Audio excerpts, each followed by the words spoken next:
Seigneur Saint-Esprit, nous t'accueillons au milieu de nous, toi qui es l'Esprit de vérité, l'Esprit qui sanctifie, l'Esprit qui nous donne de pouvoir accueillir la parole de Dieu dans un cœur bien disposé, qu'elle puisse porter du fruit encore dans nos vies, qu'elle nous donne de pouvoir manifester pleinement les œuvres de Dieu, que le Christ règne dans nos membres, qu'il règne dans notre vie, qu'il règne dans nos pensées, qu'il règne dans notre intelligence et qu'il nous donne de pouvoir trouver notre joie et notre bonheur à accomplir sa parole.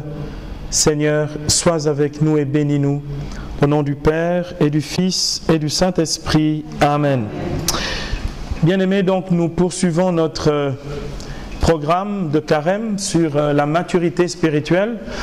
Cette année, le but pour nous, c'est de pouvoir arriver à la stature du Christ, comme dit l'Écriture, comme dit Éphésiens chapitre 4, verset 13. Nous devons accomplir cet homme à la force de l'âge, qui réalise ce que dit l'apôtre Paul, la plénitude du Christ. Le but de Dieu, c'est que nous puissions connaître vraiment cette plénitude de la vie qui est en Jésus. Ce qui n'est pas souvent le cas pour la vie chrétienne. Énormément de chrétiens se contentent de pratiquer sans jamais voir le but et le sens de leur pratique religieuse. Le but pour nous, c'est pas seulement d'être de bons pratiquants. Le but pour nous, c'est d'atteindre la stature du Christ. Amen. Et donc le but pour nous, c'est de faire en sorte que nous puissions accéder à la ressemblance avec Jésus-Christ. Comme dit saint Irénée de Lyon, Dieu nous a créés à son image pour nous donner la ressemblance de son Fils. Amen. Donc, si Dieu nous a fait à son image, comme dit Genèse 1,26, c'est pour que nous puissions atteindre la ressemblance de son Fils. C'est bien ce que dit l'Écriture. Le terme de la lettre aux Hébreux, dans Hébreux 4, verset 15, dit que le Christ a été en tout semblable à nous, à l'exception du péché. Donc le Christ est semblable. Nous avons à pouvoir accéder et atteindre la ressemblance de celui qui a fait le choix d'être semblable à nous en toutes choses, dit l'auteur de la lettre aux Hébreux, à l'exception du péché. Donc, pour revenir, juste pour nous remettre dans le bain de cet enseignement, nous avons appris la dernière fois que le Christ rentre dans sa pleine maturité spirituelle à l'âge de 12 ans. L'épisode, c'est l'épisode du recouvrement de Jésus au temple, lorsqu'il est assis au milieu des docteurs, lorsqu'il les interroge, qu'il les écoute. Et il est dit dans Luc 2, verset 52, qu'ils retournèrent à Nazareth. Quant à l'enfant, il grandissait, d'accord, en sagesse, en élikia. Alors, élikia, en grec, c'est en stature, mais on peut aussi traduire en maturité et en grâce devant Dieu, devant les hommes. Donc, le Christ grandissait en sagesse, en maturité et en grâce devant Dieu et les hommes. Et donc, pour nous, le chemin de la maturité spirituelle, c'est le chemin de la croissance spirituelle. Le but pour nous, ce n'est pas de faire du surplace dans la vie chrétienne. Le but pour nous, ce n'est pas seulement d'écouter des enseignements. Le but pour nous, ce n'est pas seulement de pratiquer d'année en année le carême. Le but, c'est de croître spirituellement et nous avons besoin de trouver, d'apprendre quelles sont les clés de la croissance spirituelle pour justement atteindre cette maturité qui est en Jésus-Christ, puisqu'il veut nous partager sa propre maturité. Donc, qui est aussi sagesse, d'accord, et qui est aussi grâce. En sa plénitude, nous avons tous reçu cette sagesse et cette grâce. Donc, je voudrais, donc, après avoir vu la dernière fois les clés de la croissance spirituelle, c'est-à-dire c'est essentiellement deux questions. La question de pourquoi, qui renvoie à la volonté de Dieu, et la question du comment, qui renvoie à la docilité au Saint-Esprit, puisque c'est le moteur de la croissance spirituelle, d'accord ? Accomplir la volonté de Dieu et se laisser mouvoir par le Saint-Esprit, c'est ça qui nous donne de grandir, de croître spirituellement. Nous allons voir aujourd'hui un point absolument important qui déjà nous met sur le chemin de la croissance en vue de cette maturité, c'est grandir en liberté. la première chose, la première expérience qui nous fait basculer véritablement de l'état d'enfance spirituelle, d'enfance, non pas au sens de l'enfance spirituelle de Sainte Thérèse de l'Enfant Jésus, hein, qui est un chemin de sainteté, mais on va dire l'état de petitesse ou de bébé spirituel à l'état de maturité spirituelle au sens propre du terme, c'est la liberté dans l'esprit. Un enfant, bébé, n'est pas libre, il n'a pas conscience d'être libre. Il existe tout simplement. Et un bébé ou un enfant, on en fait ce que l'on veut.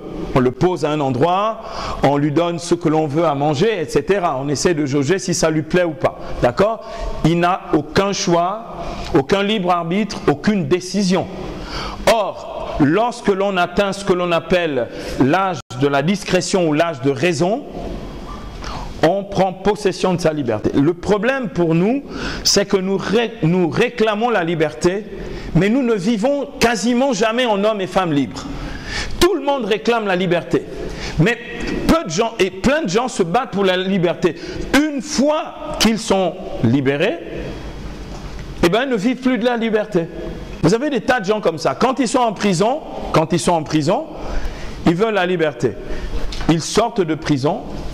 Ils vivent comme des gens aliénés ou enchaînés. Pourquoi? Ils vont être enchaînés ou aliénés par les vices de la vie, ils vont être aliénés, enchaînés par la domination des autres, par les décisions des autres sur leur vie, etc. etc. Il ne suffit pas d'être sans chaîne pour être libre. Pour être libre, il nous faut expérimenter ce que l'Écriture appelle dans Romains 8, 21, la liberté glorieuse des enfants de Dieu. La liberté de la gloire des fils et des filles de Dieu. D'accord? Et c'est de ça dont on va parler maintenant parce que c'est vraiment le point de départ de la maturité spirituelle. La marque que l'on est véritablement, on a atteint la stature du Christ, c'est être vraiment libre dans l'esprit ou libre spirituellement, libre dans son cœur pour être libre dans sa vie. Alors, deux points que nous allons aborder à présent. Le premier point, c'est la liberté de la loi du péché de la mort, libéré de la loi du péché de la mort, ou la liberté face au péché et à la mort. D'accord? Premier point. Les deux choses les plus difficiles pour pouvoir accéder à la liberté vis-à-vis du péché et la mort. Et le deuxième point que nous allons partager, qui fait partie de ce que j'ai énoncé dans mon introduction, c'est être libre pour rester libre. Parce que être libre ne suffit pas. La vraie maturité spirituelle, c'est que même si on a expérimenté quelquefois la liberté, le but de Dieu, c'est que nous restions libres. Amen. Donc le but, c'est pas juste d'avoir expérimenté ou d'expérimenter de temps en temps la liberté. L'homme vraiment adulte dans le Christ, c'est comme Jésus lui-même. Jésus, depuis le début de son ministère, lorsqu'à Nazareth, il prêche pour la première fois dans Luc 4, il est dit qu'ils veulent mettre la main sur lui. Lui, passant au milieu d'eux, allait son chemin. Un homme libre. Tant que son heure n'était pas venue, personne ne pouvait mettre la main sur lui. Et ce ne sont pas les gens qui ont décidé de sa mort sur la croix. Il dit à Pilate dans Jean 18, « Tu n'aurais aucun pouvoir sur moi si tu ne l'avais reçu d'en haut. » Aussi, celui qui m'a livré à toi est chargé d'un péché encore plus grave. En gros, il dit à Pilate, même toi, en fait, c'est pas toi qui me mets à la croix. Ma vie, dit Jésus, personne ne me la prend, je la donne moi-même. Jean chapitre 10, verset 18. J'ai le pouvoir de la donner et j'ai le pouvoir de la reprendre. Il n'y a qu'un homme vraiment libre qui a atteint cette stature-là, qui est capable de dire, je suis totalement libre, je peux donner ma vie, personne ne me contraint de la donner. J'ai le pouvoir de la donner, mais quand on est vraiment libre, on a aussi le pouvoir de la reprendre. Il y a des chrétiens dans le coin. Donc, être vraiment libre, c'est avoir cette liberté de dire, je donne ma vie, j'ai le pouvoir de la donner, mais j'ai aussi le pouvoir de la reprendre. Il est tellement libre qu'il est même libre de la mort parce qu'il ressuscite des morts. Voici que nous montons à Jérusalem, le Fils de l'homme va être livré, il sera condamné, d'accord ? Ils le crucifieront et le troisième jour, il ressuscitera. Il a la liberté même sur la mort parce qu'il annonce sa victoire sur la mort par la résurrection. Et bien aimé, je ne sais pas une des choses qui va être très difficile pour nous à régler, pour atteindre cette stature du Christ et donc cette vraie maturité, c'est d'être libre en face de la mort. Il y a des chrétiens dans le coin? Je sais que plus de la moitié de mon assemblée ici a peur de mourir, donc... Ok, alors voyons le premier point. Donc, libéré de la loi du péché et de la mort. La Bible dit dans Romains, au chapitre 8, versets 1 à 2, que désormais il n'y a plus de condamnation pour ceux qui sont dans le Christ Jésus, car la loi de l'Esprit qui donne la vie dans le Christ Jésus t'a affranchi de la loi du péché et de la mort. Bien-aimé, c'est le point de départ de la maturité spirituelle. C'est vivre en homme et femme affranchis de ces deux lois, ou en fait de ces deux dominations sur nos vies. C'est de la domination. C'est la loi du péché et c'est la loi de la mort. Et j'aimerais vous l'expliquer. J'aimerais que vous compreniez ces choses-là. Parce que une fois quand on dit péché, on pense aux choses absolument irréparables. Le péché absolu, et c'est ça le péché originel ou l'origine du péché, c'est désobéir à Dieu. D'accord ? Le péché, c'est pas seulement poser un acte quelconque de péché. D'accord ? C'est pas manger le fruit de l'arbre de la connaissance du bien et du mal. C'est de faire ce que Dieu a dit de ne pas faire. C'est de désobéir. Bien-aimés, regardons nos vies, arrêtons-nous un seul instant. Nous manquons de maturité parce que nous vivons comme des adolescents. Un adolescent fonctionne comment ? Un adolescent passe son temps à faire deux choses, à contester et à désobéir. Ça veut dire si dans mon âme, dans mon cœur, mon attitude, même en étant adulte, reste une attitude de contestation et de refus d'obéir, je ne suis pas mature. Il faut regarder même dans des couples, des gens mariés. Ils luttent l'un vis-à-vis de l'autre par la contestation et en refusant d'obéir, c'est-à-dire en refusant d'écouter les suggestions de l'autre. Ils sont mariés, ils ont des enfants, mais ils sont immatures. Regardez même les prêtres, c'est tout le temps la même chose. Les prêtres pensent qu'ils sont libres parce qu'ils passent leur temps à désobéir à l'église ou à désobéir à la parole de Dieu. Je suis désolé, c'est purement puéril, c'est purement immature. D'accord ? La maturité, et le Christ nous l'a appris, c'est obéir à la volonté du Père. L'homme vraiment mature, c'est celui qui obéit. La désobéissance, c'est la domination du péché sur nos vies.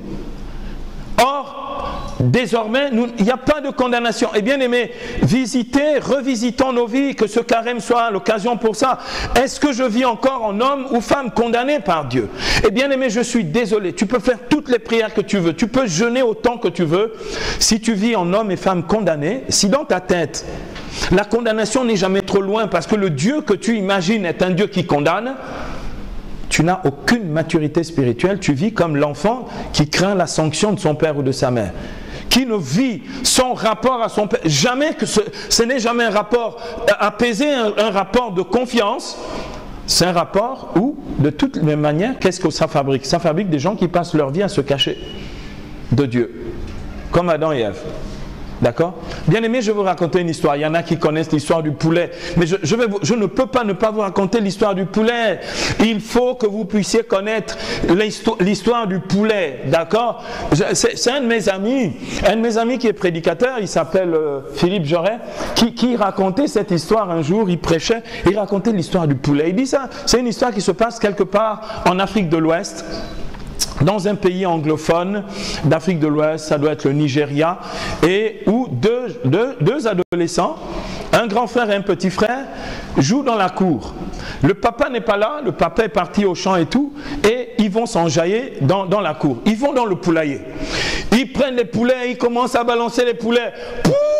Et ils se balancent les poulets. Et puis chacun joue avec les poulets. Ils courent après les poulets. Ils prennent les poulets. Et puis à un moment, le petit frère prend le poulet. Il serre tellement fort le coup du poulet qu'un des poulets meurt.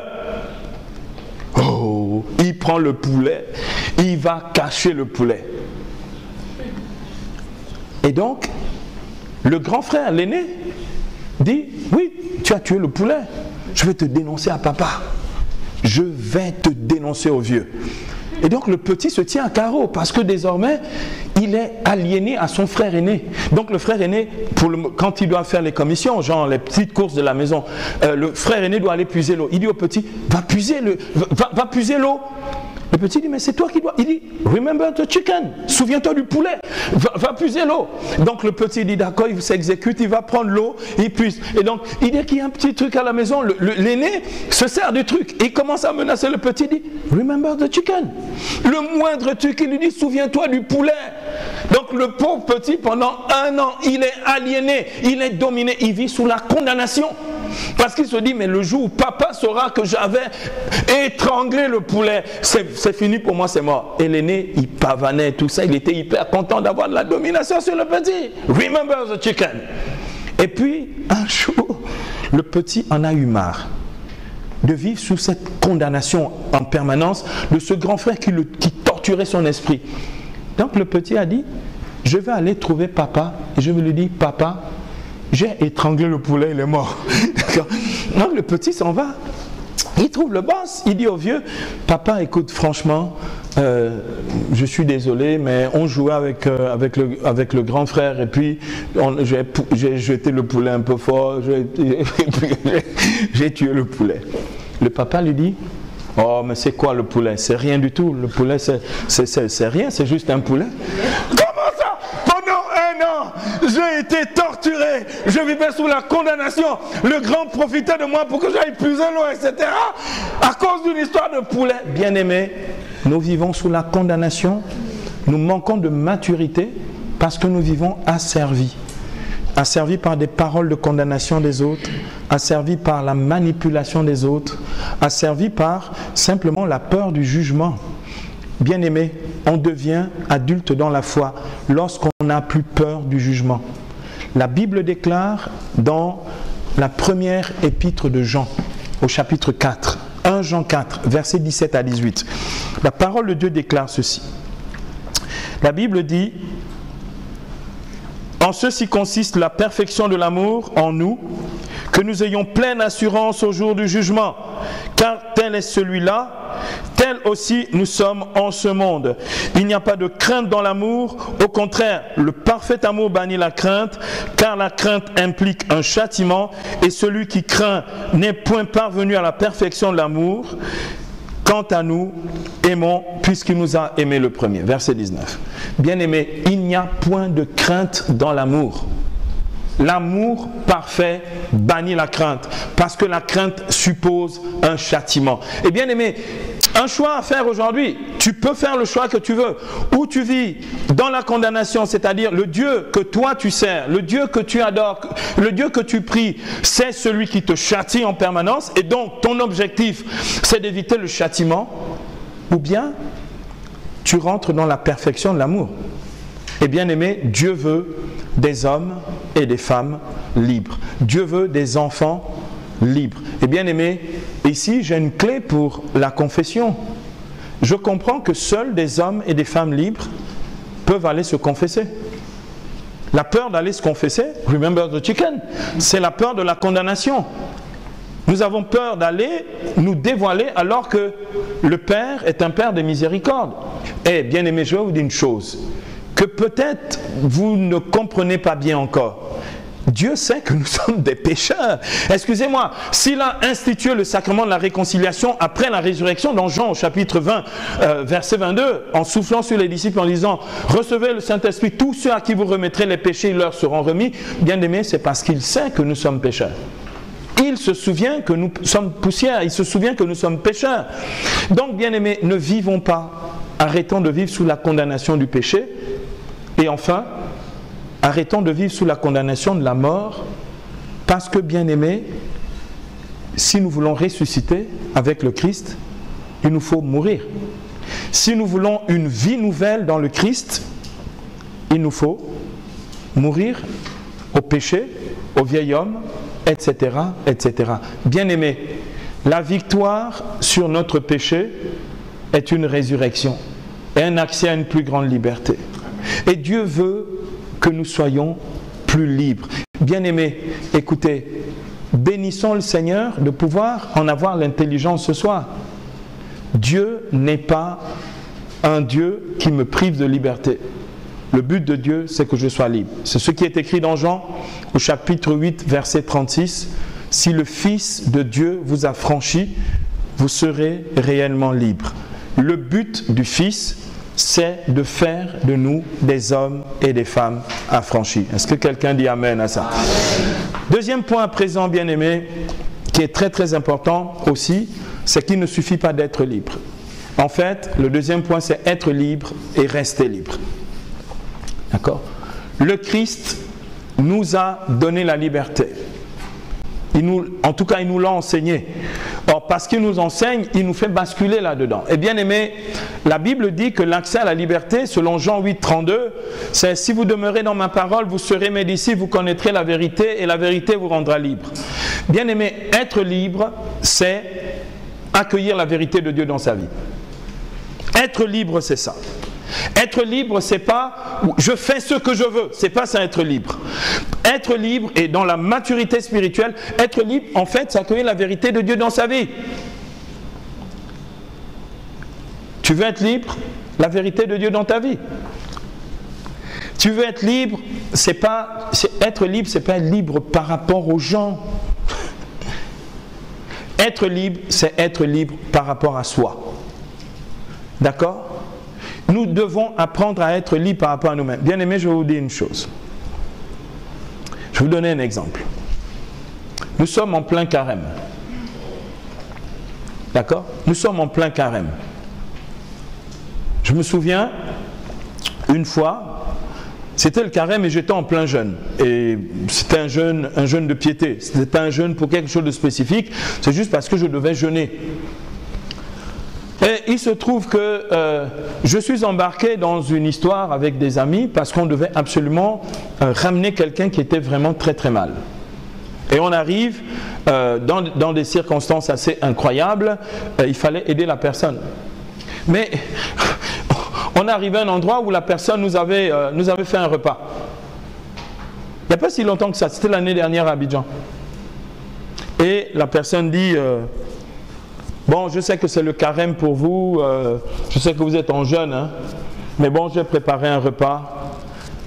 Le gars, c'était un test. Le gars voulait vérifier si on était là vraiment pour lui, ou si ce qui comptait pour nous, c'est de ne pas manger, mais le juger lui. Il est très très mal tombé. J'étais avec mon fils en gâté, d'accord? Nous avons dit non, merci pour le repas, ben on va manger ensemble. On est en plein carême, c'est vendredi, nous on avait décidé de faire notre affaire et on avait décidé de jeûner. Bien aimé, je vais vous dire une chose. C'est que quand je mange ce vendredi-là, mon intention n'était pas de manger. Quand je mange ce vendredi-là, j'ai une intention, c'est gagner la personne qui est en train de me mettre à l'épreuve. Bien aimé, si vous n'arrivez pas à ce niveau de la foi, si votre piété, d'accord, est en deçà de la charité, vous ne gagnerez jamais personne au salut. Si vous pensez que c'est parce que vous êtes en train de jeûner, mais vous condamnez le monde, au lieu de le sauver, votre jeûne ne sert strictement à rien. Bien aimé, ce n'est pas parce que tu n'as pas jeûné ce jour-là, alors que tu devais sauver une âme, et que pour ça il fallait manger avec la personne, pour pouvoir justement permettre à la personne d'écouter la parole de Dieu et de sauver sa vie. Qu'est-ce que dit Jésus par rapport au Shabbat ? Qu'est-ce que dit Jésus par rapport au Shabbat? Jésus a un problème avec les Juifs. Les Juifs disent, le jour du Shabbat, on n'a pas le droit de manger, etc., de frotter les grains de blé, etc. Jésus dit, le Shabbat a été fait pour l'homme et non l'homme pour le Shabbat. Jésus le dit parce qu'il est mature dans la foi. Jésus le dit parce qu'il est pleinement libre. Jésus n'est pas un désordonné qui dit qu'il ne faut pas respecter le Shabbat. Il n'a jamais dit ça. Il a dit, l'homme n'est pas esclave du Shabbat. Je dis au nom du Seigneur, le jeûne, même du vendredi, je n'ai pas dit qu'il ne faut pas jeûner le vendredi, mais on n'est pas esclave du jeûne du vendredi. Et bien aimé, j'aimerais que vous compreniez cette affaire-là parce que beaucoup de personnes ne grandissent jamais spirituellement parce qu'ils sont davantage attachés aux pratiques qu'attachés au Seigneur lui-même. C'est le problème des pharisiens. C'est pour ça qu'ils n'ont pas reconnu comme Messie. Ils étaient attachés à quoi? À la loi. Et donc ils étaient asservis à la loi plutôt que d'être attachés à Dieu. Et c'est le gros problème de quasiment la moitié d'entre nous ici dans cette pièce, c'est que on a peur, d'accord, de mal faire. Et parce qu'on a peur de mal faire, on se prive de la liberté qui est en Jésus-Christ. Bien aimé, c'est de l'immaturité spirituelle. D'accord? Pourquoi? Je vais conclure par rapport à être libre. Ensuite, on va passer rester libre. Bien aimé, quand une vie humaine est en danger, d'accord? Et cette vie humaine, ça peut être la vôtre. Quand une vie humaine est en danger, il n'y a plus aucune loi qui tienne. Je vais vous donner un exemple. Pendant très longtemps, les propriétaires terriens en Amérique latine asservissaient les gens travaillaient pour eux, les gens vivaient dans la misère, eux ils vivaient dans l'opulence et la richesse. Les évêques ont convoqué tout le peuple de Dieu et ont dit, allez casser les greniers des gens, servez-vous et prenez la nourriture. Ce n'est pas du vol. Quand une vie humaine est en danger, d'accord, c'est ce que dit Jésus par rapport au Shabbat. Le jour du Shabbat, si ton enfant tombe dans un puits, il faut le laisser mourir parce qu'on ne travaille pas le jour du Shabbat. Est-ce que le jour du Shabbat, on doit sauver des vies ou on doit perdre des vies? Eh bien aimé, comprenons cette chose-là. Pour arriver à ce niveau de maturité spirituelle, il faut être libre dans le Christ. Sinon, on est aliéné aux lois que nous-mêmes nous mettons en place. Moi, j'ai décidé de faire le carême et de jeûner le mercredi et le vendredi. C'est moi qui ai décidé ça. C'est avec ma liberté d'enfant de Dieu que j'ai décidé ça. Comme je l'ai décidé, je peux, ma vie, nul ne me la prend, j'ai le pouvoir de la donner et de la reprendre. Si pour une circonstance quelconque, je ne sais pas, je suis malade, d'accord, et que je dois prendre des médicaments, et que j'ai quand même décidé que je veux faire le carême. Vous avez des gens, dans une espèce de stupidité, d'un zèle mal éclairé, qu'est-ce qu'ils vont faire? Eh bien, ils ne vont pas prendre les médicaments, ils ne vont pas se soigner parce qu'ils doivent jeûner le vendredi, parce que c'est vendredi, ils ont décidé de jeûner. C'est un manque de liberté spirituelle et donc de maturité spirituelle. Bien aimé, il ne suffit pas d'être libre. La liberté en Christ, ce n'est pas de l'anarchie. La liberté en Christ, c'est quelque chose qui nous construit, nous édifie. En fait, ça a du sens. Dieu va donc nous mettre à l'épreuve, justement pour vérifier si nous sommes des hommes et des femmes qui vivent encore sous la loi du péché et de la mort et donc la condamnation, ou si nous sommes des hommes et des femmes affranchis. Bien aimé, ce carême de cette année, ça va être une grosse épreuve pour beaucoup d'entre nous. Bien aimé, il ne suffit pas d'avoir été libéré, donc d'être libre, il faut rester libre. La Bible dit, dans Galates au chapitre 5, verset 1, c'est pour que nous restions libres que le Fils de Dieu nous a libérés. Ce n'est pas seulement pour que nous soyons libres un moment et puis des fois, bien aimé, où est-ce que l'on vérifie que nous restons totalement libres? C'est lorsque les gens, Galates 5.1, c'est lorsque les gens nous diffament et nous calomnient. Ah, ça c'est très très intéressant. Galates 5.1, c'est pour que nous restions libres que le Fils de Dieu nous a libérés. Bien aimé, rester libre, je vous assure, c'est compliqué. C'est compliqué. On préfère quelquefois qu'on nous dise quoi faire, plutôt que d'exercer pleinement notre liberté. Parce que c'est plus commode de ne pas en assumer la responsabilité. Or, la liberté nous rend responsables de ce que nous pensons, de ce que nous décidons, de ce que nous choisissons, etc. Et bien aimé, je vais conclure avec ça, mais comprenons bien cette affaire. Dieu veut que nous restions libres. Et lorsque nous sommes calomniés et diffamés, nous perdons complètement la liberté. Nous perdons quoi? L'estime de nous-mêmes, notre self-control, c'est-à-dire notre capacité à maîtriser nos émotions, hein, et nous pensons notre vie en fonction de ce qui a été dit sur nous. Bien aimé, ça veut dire que nous ne sommes pas établis dans la vérité. La vérité rend libre. La vérité, c'est que je me connais. On vient de dire quelque chose contre moi qui ne me concerne pas. Eh bien, ça ne m'atteint pas.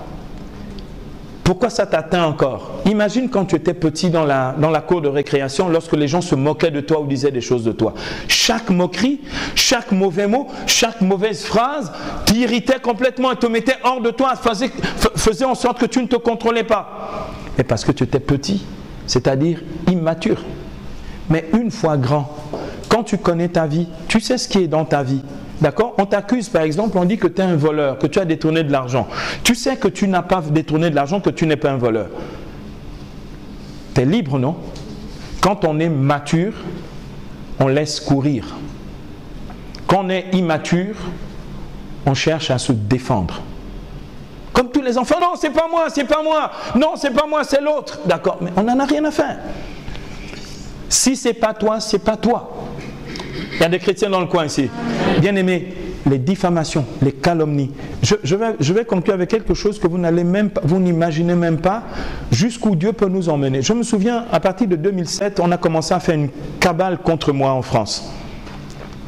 Mon ministère faisait tellement de bruit, secouait tellement de choses qu'ils avaient décidé d'en finir avec moi. Ça a commencé par des rumeurs qu'on répandait sur moi partout. On dit oui, ça touche, ça blesse. Pendant un mois, j'étais très très mal. J'étais très mal parce que je prenais tout ça à cœur. Je me disais, mais j'ai fait tellement de bien aux gens. Et c'est toujours ça. Pourquoi les gens me le rendent comme ça? D'accord? Après tout ce que j'ai fait pour les gens. Comme dit Saint Vincent de Paul, les pauvres vous feront toujours payer le pain que vous leur donnez. C'est vous qui payez, d'accord? Et donc ils vous font payer cher des fois. Et donc pendant un mois j'étais mal. Et puis j'ai rencontré mon père spirituel, le père Daniel, il m'a dit, mais est-ce que tout ce qu'on dit sur toi est vrai? J'ai dit oui, il y a une partie de choses qui sont vraies, mais il y a des choses qui ne sont pas vraies du tout. Les choses qui sont vraies, c'est que j'ai été dur avec certaines personnes, je suis très exigeant, et ils me font payer ça. Il dit, mais tu as été exigeant pour leur bien? Je dis oui. Il dit, alors c'est pas grave, s'ils n'ont pas compris, bon, tu as fait de ton mieux. Ça a libéré mon cœur. Mais ce n'était pas tout. Parce que les calomniateurs, ils ne s'arrêtent jamais. Ils sont passés à la vitesse supérieure. Ils ont commencé à écrire contre moi sur les réseaux sociaux. C'est pourquoi je n'y suis plus. Hein? Ils ont commencé à écrire sur moi, sur les réseaux sociaux. Mais quand on écrit sur toi sur les réseaux sociaux, comment est-ce que tu vas effacer ça et que tu vas te justifier sur les réseaux sociaux? Donc là, je suis rentré dans un deuxième mois d'hibernation. Difficile, je me dis, mais attendez, mais c'est quoi? Comment est-ce que des chrétiens peuvent être si méchants avec leurs frères chrétiens? Je vérifiais juste que même par rapport à ça, je n'étais pas libre. Pourquoi? Il ne suffit pas qu'on écrive contre toi sur les réseaux sociaux pour que ce soit vrai. Si ce qui est écrit est faux, c'est faux.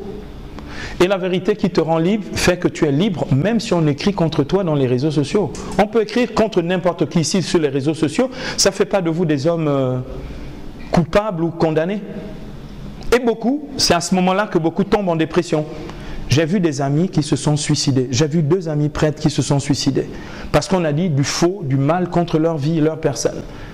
La maturité spirituelle fait que même si on te diffame, même si on te calomnie, comme tu es adulte, tu sais que ça ne correspond pas à la vérité dans ta vie, tu ne prends pas. Et bien aimé, il y en a qui sont encore trop faibles ici, trop ébranlés ici. Et donc ça fait que le moindre truc, et bien aimé, ça ne s'est pas arrêté là. Mes calomniateurs sont allés trouver mon évêque et dire à mon évêque que j'étais un fou, que j'étais devenu fou. Vous vous rendez compte, hein? Quelqu'un qui avait de très grandes responsabilités dans l'église, hein? Enseignant à l'université, provincial des béatitudes d'Afrique, tout ce que vous voulez, un fou. D'accord? J'étais expert de la commission doctrinale de l'épiscopat français, un fou. Comment est-ce que quelqu'un qui a de telles responsabilités est fou? Ça veut dire que ceux qui m'ont donné ces responsabilités sont peut-être fous aussi, d'accord?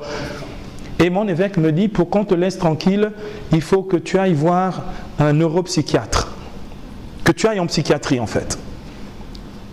Tu sais que tu es en bonne santé. Je me suis dit, mais là, ils ont trouvé le truc pour m'achever, quoi. C'est la dernière... tu es prêtre, tu as des responsabilités, on t'envoie en psychiatrie. Ça veut dire, on te rabaisse à un point, on t'humilie, on te salit à un point. Le Christ voulait vérifier ma liberté, si j'étais vraiment libre. Je dis à mon évêque, mais pourquoi je vais aller en psychiatrie? Pourquoi je vais aller voir le neuropsychiatre? Il dit, si tu fais ça, les gens verront ta bonne foi, ils te laisseront tranquille. C'est faux, ils n'ont jamais laissé. Donc, j'ai fait obéissance à l'église, d'accord? C'était le vendredi saint 2013. Le vendredi saint, le jour où le Christ est crucifié. Je n'avais pas fait le lien immédiatement. Vendredi saint, je dois aller voir le psychiatre. C'est-à-dire le type qui va déclarer si je suis fou ou si je suis en bonne santé mentale. Bien aimé, ça fait partie des pires des choses qui vous arrivent. Tout ça parce que tu prêches Jésus, parce que tu veux servir Dieu et que tu veux vraiment être aux œuvres du Père. D'accord? Eh bien, je suis allé voir le neuropsychiatre. Le neuropsychiatre commence à me poser la question. Il me dit, vous droguez? Je dis non. Vous êtes alcoolique? Non. Vous faites pipi au lit? Non. D'accord? Non. Prêtre de ton état, on te demande si tu fais pipi au lit. D'accord? Bien aimé, si tu n'es pas libre, si tu n'as pas la stature du Christ, D'accord? Si tu n'es pas mature dans la foi, tu ne tiens pas. Les gens me disent, mais comment ça se fait qu'avec toutes ces persécutions, ces saletés qu'on a dit sur toi, on continue de te salir, de t'humilier, comment ça se fait que tu ne tombes pas malade, tu n'es pas dépressif et que tu continues de te mettre au service des gens? Ça s'appelle la liberté dans l'esprit. Bien-aimé, je prie le Seigneur, je prie mon Dieu pour que chacun de nous ici présents puisse atteindre cette stature du Christ. Ce ne sont pas les gens qui déterminent qui nous sommes. C'est Dieu qui fait de nous qui nous sommes. Et donc c'est à Dieu que nous devons remettre notre vie. Je prie Dieu pour que vous soyez rendus tellement libres que les calomnies, les diffamations, les méchancetés qui pourront être dites contre vous, vous fassent vérifier que vous restez libre malgré toutes ces choses. Et c'est ça, atteindre la stature du Christ. Nous avons besoin de croître en liberté. Ce sont donc les situations de la vie, ce genre de choses qui nous font vérifier si nous sommes réellement libres. Amen. Amen.